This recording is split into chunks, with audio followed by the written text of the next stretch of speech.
Yn enw i yw Siôn Tomos Owen, a mae gen i gerdd yn y gyfrol. A fy'n eitha personol. Fel arfer mae'n ngerddi yn grac neu'n angerddol am nhw pwnc mawr, ond collon ni babi 2 blynedd yn ôl ac o'n i ddim yn gwybod sut i delio dy fe'n dda iawn. Nes i ddim siarad amdano fe dy lot o bobl. A wedyn un nos o'n i mewn nos yn barddoniaeth lawr yn Pontypridd, Voices on the Bridge, a sgwennill i ambell linell lawr a yn y cwpla fe yn y car. A tincro fe wedyn ychydig ar ôl ni.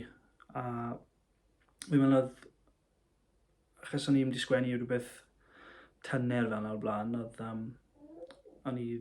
llyfr Caryl Bryn newydd y mas a nath hwnna gael effaith arna i. Ac ambell un gan Greg Muse fyd, o ddau o'r stamp. Nath e newid y ffordd fi'n sgwennu ers ni fyd. Nes i ddarllen am tro cyntaf tua blwyddyn yn ôl ac oedd e'n anodd i ddarllen yn Lawnshed Morgan. Ond ers ni mae wedi helpu, mae fe rhyw fath o catharsis sydd wedi helpu eitha tipyn.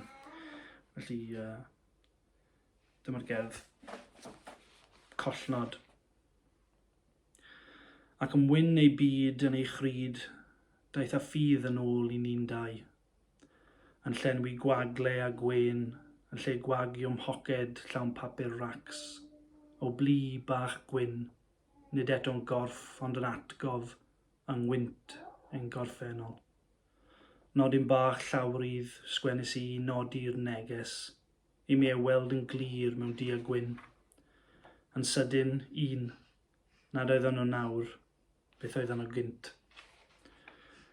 Wrth i'r gloch gan i ddenu ein hynaf yn ôl o'r ysgol, a geiriau gloiw am weld y byd drwy ei llyged hi.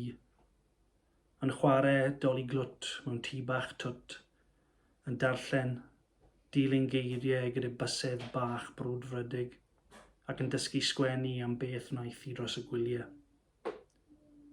Cofiodd am yr un lleiaf, ein hatgof, heb gyfarfod, ond yn gorfod ffarwelio ag enaid, heb enw, heb eiriau, i gerfio ar fedd bach, dim ond collnod, rhwng dau ni, a rhwng ni'n dau.